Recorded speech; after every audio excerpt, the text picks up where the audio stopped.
मुगल दरबार का जिक्र हो रहा है, मुगल दरबार का इतिहास हटाया गया है। इससे जुड़ी एक अहम जानकारी अपने दर्शकों को दे दें और उसके बाद फिर अपने खास मेहमानों का रुख करेंगे। ये देखिए, मुगल दरबार का इतिहास कक्षा 12वीं क्लास की जो पाठ्य पुस्तक है उसमें बदलाव किया गया है। मुगल दरबार का इतिहास हटाया गया। किताब themes of Indian history part 2 का जिक्र बार बार हो रहा है। चैप्टर कौन सा है? Kings and chronicles the Mughal courts. इसमें मुगल दरबार को कैसे ऑपरेट किया जाता था, कैसे चलाया जाता था, इसका जिक्र है। 30 पन्नों को एनसीईआरटी के नए सिलेबस से हटा दिया गया है, बाहर का रास्ता दिखाया गया है। अब इसके पीछे क्या मकसद हो सकता है, यह जरा जानने की कोशिश करते हैं। लेकिन उससे पहले देखिए क्या क्या हटाया गया। मुगल काल की जो पांडुलिपियां थी वो हटा दी गई हैं। युद्धों, शिकार अभियानों, भवन निर्माणों का इतिहास जो है वो भी हटा दिया गया है। तमाम जो भवनों के निर्माण हुए उसका जिक्र हटा दिया गया। दरबार के दृश्यों के माध्यम से मुगलों के इतिहास से जुड़ी जानकारियां हटा दी गई। Kings and chronicles the Mughal courts में यह सब कुछ था जिसे हटाया गया। अब इसके पीछे क्या रीजन हो सकते हैं सुधांशु जी, ये एक बड़ा सवाल जहन में आता है। देखिए, जब बात आशुतोष जी ने थोड़ी सी राजनीति कर दी, एक फैक्चुअल बता दूं, उन्होंने कहा रोमिला थापर बहुत बड़ी इतिहासकार हैं जिनका वो वीडियो आपने देखा होगा। इन्होंने कहा जब युधिष्ठिर को राज्य संभालने के लिए कहा जा रहा था तो उसके मन में भाव आया कि नहीं, मैं राज्य नहीं संभालना चाहूंगा। Renunciation was inspired by Ashoka. मतलब जो युधिष्ठिर का इंस्पिरेशन अशोका से लेने की बात करते हो, वो कितने महान इतिहासकार होंगे सब समझा। और आज तो बहुत सारे लिटरेचर अवेलेबल हैं।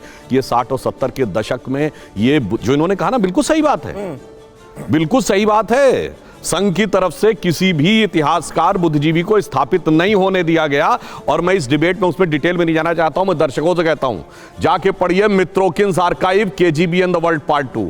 जाके पढ़िए यूरी बेजमनेव जो केजीबी का जासूस था, भारत में रहता था, उसका डिटेल पढ़िए। आइडियोलॉजिकल सबवर्जन, सब आपको क्लियर हो जाएगा कि ये किस प्रक्रिया के तहत हो रहा था। वो विषय छोड़ देते हैं, हम आज के विषय के ऊपर आते हैं। बस एक अंतर मुझे लग रहा है, आशुतोष जी ने कहा कि थे ही नहीं, आपने कहा कि होने ही नहीं दिया। मैं आने की बात कर रहा हूं। जब इन्होंने राजनीतिक कहा, ठीक है, मुगलों का इतिहास पढ़ाया जाए। ये इंडिया गेट के चारों तरफ मुगलों के नाम पे क्यों हैं भाई सड़कें?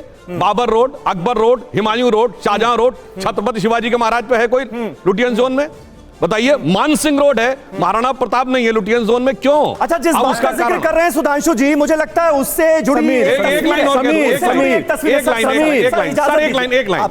बाबर का नाम हर हिंदुस्तानी जानता है, जो 1527 में आया, 30 में मर गया, 2.5 साल में। उससे ज्यादा जनता दल ने शासन किया इस देश पे। जिनके लोगों के नाम नहीं जानते लोग, 550 साल पहले के 2.5 साल वाले शासक का नाम सबको पता है। देखिए, आप जिस रोड का जिक्र कर रहे थे, ये देखिए हुमायूं रोड है दिल्ली में। एक एक करके हम वो सड़कें भी दिखा रहे हैं जिसका जिक्र अभी सुधांशु जी कर रहे थे।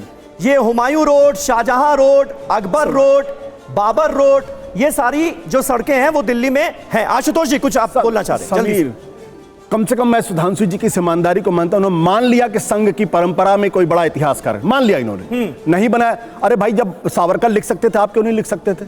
1925 से लेकर 1947 तक तो कांग्रेस का शासन नहीं था ना, लिख के दिखाते ना कम से कम। दूसरी बात, 6 साल अटल बिहारी वाजपेयी का शासन था, 9 साल नरेंद्र मोदी का शासन था, क्यों नहीं नाम हटाया आपने? सारे हटाइए ना। एक अरे अटल जी के टाइम आपके समय में औरंगजेब के नाम से रोड थी, हुमायूं के नाम से रोड है, अकबर के, क्यों नहीं हटाए? दिक्कत क्या है कि आप एक नैरेटिव गढ़ने की कोशिश करते हैं। जो लोग इतिहास लिखते हैं वो आके स्टूडियो में बोलते नहीं, वो लिखकर मोटा पथन्ना लिख के चले जाते हैं, लोग उसको पढ़ते हैं, उसके आधार पर विमर्श कर। दिक्कत क्या है? जो इतना ज्यादा टैलेंट डेफिसिट असंघ परिवार के अंदर है कि वो इतिहास लिख ही नहीं सकते। मैं गारंटी के साथ करता हूं कि ग्लोबली रिकॉग्नाइज्ड, एकेडमिक वर्ल्ड में रिकॉग्नाइज्ड हिस्ट्री नहीं लिख सकते ये लोग। अगर हो सकता तो 100 साल के अंदर इतिहास लिख देते। मैं ये, क्योंकि प्रॉब्लम क्या है? प्रॉब्लम बहुत सीधी सी है कि जहां पढ़ने लिखने की बात होगी तो एक आदमी क्वेश्चन करेगा, क्योंकि संघ के अंदर क्वेश्चन करने की परंपरा नहीं है। एक चालक अनुवर्तित्व तो वहां पे है कि एक चालक नेता ने जो कह दिया उसको फॉलो करना है। मोदी जी ने कह दिया, सब आंख बंद करके फॉलो करते हैं। दिक्कत यहां पे है, जो संघ चालक कह देते सब आंख बंद करके फॉलो करते हैं। इस जब क्वेश्चनिंग नहीं है, इसीलिए आज हिंदुस्तान के अंदर हर जगह वॉइस ऑफ डिससेंट को क्रश किया। ठीक है, ये बड़ी बात आपने कही सुधांशु जी। सुधांशु जी इसका जवाब देना चाह रहे हैं। हालांकि मैं प्रोफेसर वार्ष्णेय के पास जाना चाह रहा था, लेकिन सुधांशु जी एक छोटा सा जवाब दे दिए। वो ये कह रहे हैं कि एक विचारधारा है जो कि थोपने की कोशिश की जा रही है।